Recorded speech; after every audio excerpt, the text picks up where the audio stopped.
S ಎಲ್ಲ ಸ್ಪರ್ಧಾರ್ಥಿಗಳಿಗೆ ನಮಸ್ಕಾರಗಳು. ನಾನು ನಿಮ್ಮೆಲ್ಲರ ಎಜುಕೇಟರ್ ಮೆಂಟರ್ ಇಮಾಂಸ ಮುಲ್ತಾನಿ. ಈ ಒಂದು ವಿಶೇಷ ಸಂಚಿಕೆಯಲ್ಲಿ ನಿಮ್ಮೆಲ್ಲರಿಗಾಗಿ ಬರ್ತಕ್ಕಂಥ ನೇಮಕಾತಿ ಪ್ರಕ್ರಿಯೆಗಳಿಗೆ ಏನಿದಾವೆ, ಶಿಕ್ಷಕರ ನೇಮಕಾತಿ ಪರೀಕ್ಷೆಗಳಿಗೆ ಸಂಬಂಧಪಟ್ಟಾಗೆ ಏನು ತೊಡಕು ಅಂಥೇಳಿ ಇಲಾಖೆಯವರು ಅದನ್ನು ಕಾರಣವಾಗಿ ಕೊಡ್ತಾ ಇದ್ರು.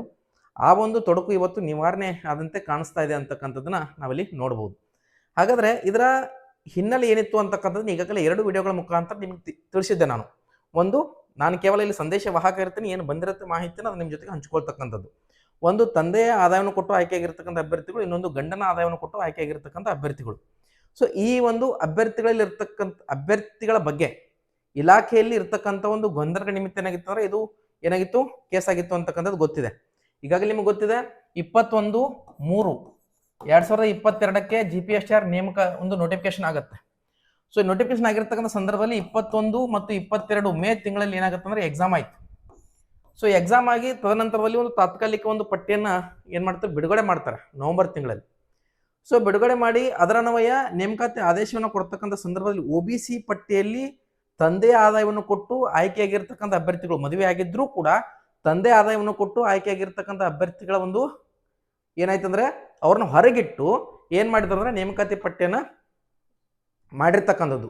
ಸೊ ಅವರು ಏನು ಮಾಡಿದ್ರು ಅಂದರೆ ಹೈಕೋರ್ಟ್ಗೆ ಏನು ಮಾಡ್ತಂದ್ರೆ ಫಸ್ಟು ಕೇಸನ್ನು ಹಾಕ್ತಾರೆ. ಸೊ ಹೈಕೋರ್ಟ್ ಕೇಸ್ ಆದಾಗ ಅಲ್ಲಿ ಸಿಂಗಲ್ ಬೆಂಚ್, ಈಗಾಗಲೇ ನಾನು 2 ವಿಡಿಯೋಗಳನ್ನ ಮಾಡಿದ್ದೀನಿ ಕ್ಲಿಯರ್ ಕಟ್ ಆಗಿ. ಆ 2 ವಿಡಿಯೋಗಳನ್ನ ಯಾರು ನೋಡಿಲ್ಲ, ನಾನು ಡಿಸ್ಕ್ರಿಪ್ಷನ್ ಬಾಕ್ಸಲ್ಲಿ ಲಿಂಕ್ ಕೊಟ್ಟಿರ್ತೀನಿ, ಅಲ್ಲಿ ಈ 2 ವಿಡಿಯೋಗಳ ಮಾಹಿತಿಯನ್ನು ನೀವು ತಿಳ್ಕೊಳ್ಬೋದು. ಸೊ ಅಲ್ಲಿ ಸಿಂಗಲ್ ಬೆಂಚ್ ಏನು ಮಾಡ್ತಂದ್ರೆ ತಂದೆ ಆದಾಯವನ್ನು ಕೊಟ್ಟಿರ್ತಕ್ಕಂಥ ಅಭ್ಯರ್ಥಿಗಳ ಒಂದು ಪರವಾಗಿ ಏನು ಮಾಡ್ತಂದ್ರೆ ತೀರ್ಪನ್ನು ನೀಡುತ್ತೆ. ಆದರೆ ಮುಂದುವರೆದು ಅದೇ ಕೇಸು ವಿಭಾಗೀಯ ಪೀಠಕ್ಕೆ ವರ್ಗಾವಣೆ ಆಯಿತು. ವಿಭಾಗೀಯ ಪೀಠಕ್ಕೆ ವರ್ಗಾವಣೆ ಆಗಿರ್ತಕ್ಕಂಥದ್ದು ಹೋದಾಗ ಮೊದಲನೇ ಏನು ತೀರ್ಮಾನ ಕೊಟ್ಟಿದ್ರು ಸಿಂಗಲ್ ಬೆಂಚ್ನವರು, ಅದನ್ನು ರದ್ದುಪಡಿಸಿ ಈ ಕೇಸನ್ನು ಯಥಾವತ್ತಾಗಿ ಕ್ಯಾಟ್ ಅಂತ ಕರಿತೀವಿ, ಕರ್ನಾಟಕ ಅಡ್ಮಿನಿಸ್ಟ್ರೇಟಿವ್ ಟ್ರಿಬ್ಯುನಲ್ ಅಂತೇಳಿ ಇಲ್ಲಿ ವರ್ಗಾವಣೆ ಮಾಡಿ ಇಲ್ಲಿ ಇತ್ಯರ್ಥ ಪಡಿಸ್ಕೊಳ್ಬೇಕು ಅಂತಕ್ಕಂಥದ್ದನ್ನು ಹೇಳಿದರು. ಯಾರು? ವಿಭಾಗೀಯ ಪೀಠ ಸೆಕೆಂಡ್ ಟೈಮ್. ಸೊ ಇಂಥ ಸಂದರ್ಭದಲ್ಲಿ ಮತ್ತೆ ಏನಾಗುತ್ತೆ ಅಂದರೆ ಕ್ಯಾಟ್ ಇದನ್ನ ಡಿಸಿಷನ್ ತಗೊಳ್ಳೋಕ್ಕಿಂತ ಮುಂಚೆನೆ ಈ ಕೇಸ್ ಏನಾಗುತ್ತೆ ಅಂದ್ರೆ ಮತ್ತೆ ಸುಪ್ರೀಂ ಕೋರ್ಟ್ಗೆ ಏನಾಗುತ್ತೆ ಅಂದ್ರೆ ದಾಖಲಾಗತ್ತೆ. ಹೌದಾ? ಸೊ ಈ ಸುಪ್ರೀಂ ಕೋರ್ಟ್ಗೆ ದಾಖಲಾದಾಗ ಸುಪ್ರೀಂ ಕೋರ್ಟಲ್ಲಿ ವಾದ ವಿವಾದಗಳು ಎರಡರ ಒಂದು ಪರವಾಗಿ ನಡೆಯುತ್ತೆ. ಇವತ್ತು ಲೀಲಾವತಿ ವರ್ಸಸ್ ಕರ್ನಾಟಕ ಸ್ಟೇಟು ಇದರ ಒಂದು ತೀರ್ಪು ಬಂದಿರತಕ್ಕಂಥದ್ದನ್ನ ನೀವು ನೋಡಿರ್ತೀರಿ. ಅಲ್ಲಿ ಈ ಸುಪ್ರೀಂ ಕೋರ್ಟ್ ಏನು ಹೇಳಿದೆ ಅಂದರೆ ಈ ಒಂದು ಕರ್ನಾಟಕ ಅಡ್ಮಿನಿಸ್ಟ್ರೇಟಿವ್ ಟ್ರಿಬ್ಯುನಲ್ ಏನಿದೆ ಇದಕ್ಕೆ ಸಂಬಂಧಪಟ್ಟಂಗಿರ್ತಕ್ಕಂಥ ಯಾವುದೇ ಸಮಸ್ಯೆಗಳಿದ್ರು ಕೂಡ ಇಲ್ಲಿ ಬಗೆಹರಿಸಿಕೊಳ್ಳಿ ಅಂತಕ್ಕಂಥದ್ದನ್ನ ಹೇಳಿ ಇಲ್ಲೂ ಕೂಡ ವಜಾಗೊಳಿಸಿರ್ತಕ್ಕಂಥದ್ದನ್ನ ನೋಡ್ತಾ ಇದ್ದೀವಿ. ಅಂದರೆ ಇಲ್ಲಿ 6 ತಿಂಗಳ ಕಾಲಾವಕಾಶವನ್ನು ಕೊಡಲಾಗಿದೆ. ಈಗಾಗಲೇ 471 ಅಭ್ಯರ್ಥಿಗಳು ಅಂತ ಹೇಳ್ತಿದ್ರು, ಆಸುಪಾಸು 500 ಅಭ್ಯರ್ಥಿಗಳು ಹೊರಗಿಟ್ಟಿದ್ದು. ಅದು ಈ ಗಂಡನ ಆದಾಯ ಮತ್ತು ತಂದೆ ಆದಾಯ ಇದರಲ್ಲಿ ಇವರಿಂದ ಬೇರೆಯವ್ರಿಗೆ ಅನ್ಯಾಯ ಆಗಿದೆ ಅಂತ ಇಟ್ಕೊಂಡು ಅವರಿಂದ ಇನ್ನೊಬ್ರಿಗೆ ಅನ್ಯಾಯ ಆಗಿದೆ ಅಂತ ಇಟ್ಕೊಂಡು ಇದು ವಾದ ವಿವಾದ ನಡೀತಾನೆ ಇತ್ತು. ಇವತ್ತು ಅದೇನಾಗಿದೆ ಅಂದರೆ ಸುಪ್ರೀಂ ಕೋರ್ಟ್ ಅಲ್ಲಿ ಒಂದು ಆದೇಶ ಬಂದಿರತಕ್ಕಂಥದ್ದು ನೀವು ಈಗಾಗಲೇ ನೋಡಿರ್ತೀರಿ, ವಜಾಗೊಳಿಸಿ ಅದನ್ನ ಕೇಟ್ ಇಲ್ಲಿ 6 ತಿಂಗಳ ಕಾಲಾವಕಾಶವನ್ನು ನೀಡಲಾಗಿದೆ.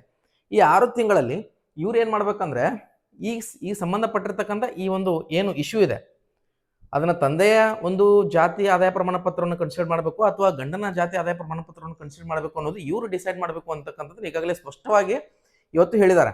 ಸೊ 6 ತಿಂಗಳಲ್ಲಿ ಇಲ್ಲಿ ಡಿಸಿಷನ್ ಬಂದ್ಮೇಲೆ ಏನಾಗುತ್ತೆ ಅಂದ್ರೆ ಇದು ಫೈನಲ್ ಆಗಿರ್ತಕ್ಕಂಥದ್ದನ್ನ ನೋಡ್ತಾ ಬರ್ತೀವಿ. ಸೊ ಮುಂದೆ ಏನಾಗುತ್ತೆ ಅನ್ನೋದು ಮತ್ತೆ ನಿಮ್ಗೆ ನಾನು ಅಪ್ಡೇಟ್ ಮಾಡ್ತೀನಿ. ಆಕ್ಚುಲಿ ಹಿಂದೆ ಡಿಪಾರ್ಟ್ಮೆಂಟ್ ಅವರು ಹೇಳ್ತಾ ಇದ್ರು ಏನಂದ್ರೆ ಒಂದು ಕೇಸ್ ಇರೋದ್ರಿಂದ ನಾವು ನೇಮಕಾತಿ ಪ್ರಕ್ರಿಯೆಯನ್ನು ಮಾಡ್ಲಿಕ್ಕೆ ಆಗ್ತಾ ಇಲ್ಲ ಅಂತ ಹೇಳಿ. ಆದರೆ ಬೇರೆ ಒಂದು ಡಿಪಾರ್ಟ್ಮೆಂಟ್ಗಳಿಗೆ ಕಂಪೇರ್ ಮಾಡಿದಾಗ ಇದು ಯಾವುದನ್ನು ಇಲ್ಲದೆ ಹೊಸ ನೇಮಕಾತಿಗಳಲ್ಲಿ ಕ್ಲಿಯರ್ ಕಟ್ ಆಗಿ ಒಂದು ಇನ್ಸ್ಟ್ರಕ್ಷನ್ಸ್ ಅನ್ನ ನೀಡಿದ್ದೆ ಆದರೆ ಯಾವುದೇ ರೀತಿಯಾಗಿರ್ತಕ್ಕಂಥ ಒಂದು ತೊಂದರೆಗಳಾಗಲ್ಲ. KA ಅವರು ಮೊನ್ನೆ ನಡೆದಿರ್ತಕ್ಕಂಥ ಒಂದು ಎಕ್ಸಾಮ್ ನೋಟಿಫಿಕೇಶನ್ ಕಲ್ಯಾಣ ಕರ್ನಾಟಕದಲ್ಲಿ ಮಾಡಿರ್ತಕ್ಕಂಥ ಅಂಥ ಒಂದು ನೋಟಿಫಿಕೇಶನ್ ಅಲ್ಲಿ ಮೆನ್ಷನ್ ಮಾಡಿ ಅವ್ರು ಹೊಡಿಸ್ಬೋದಾಗಿತ್ತು. ಈಗಲೇ ಮೊನ್ನೆ ಕೂಡ ಶಿಕ್ಷಣ ಸಚಿವರು ಇದನ್ನೇ ಮಾತನ್ನು ಹೇಳಿದ್ದಾರೆ, ಏನಂದ್ರೆ ಅದು ಯಾವುದೇ ಸಮಸ್ಯೆ ಇಲ್ಲದೆ ನಾವು ಏನು ಮಾಡ್ತೀವಿ ಅಂದ್ರೆ ಅದು ಆ ಕೇಸ್ ಏನೋ ನಮ್ಗೆ ಸಮಸ್ಯೆ ಆಗಲ್ಲ, ನಾವು ಏನು ಮಾಡ್ತೀವಿ ಅಂದ್ರೆ ಅಧಿಸೂಚನೆ ಹೊಡಿಸ್ತೀವಿ ಅಂತಕ್ಕಂಥದ್ದನ್ನು ಹೇಳಿದ್ದಾರೆ. ಸೊ ಇಷ್ಟು ಮಾಹಿತಿ ಈ ವಿಡಿಯೋದಲ್ಲಿ ನಿಮಗೆ ಹೇಳಿಕೆ ಬಯಸ್ತೀನಿ ನಾನು. ಸೊ ಇದರಲ್ಲಿ ಮತ್ತೆ ಸಾಕಷ್ಟು ವಿಚಾರಗಳಿದ್ದಾವೆ, ಆ ಒಂದು PDF ಫೈಲಲ್ಲಿ ನೀವು ನೋಡ್ಕೋಬಹುದು. ನಾನು ಶಾರ್ಟ್ ಆಗಿ ಸ್ವೀಟ್ ಆಗಿ ನಿಮಗೆ ಸಂಕ್ಷಿಪ್ತವಾಗಿ ಇದನ್ನು ಹೇಳಿಕೆ ಪ್ರಯತ್ನವನ್ನು ಪಟ್ಟಿದ್ದೀನಿ. ಓಕೆ, ಸೊ ವಿಡಿಯೋನ ವೀಕ್ಷಿಸಿರ್ತಕ್ಕಂಥ ಎಲ್ಲ ಅಭ್ಯರ್ಥಿಗಳಿಗೆ ಧನ್ಯವಾದಗಳು. Thanks for watching this video. Have a nice day.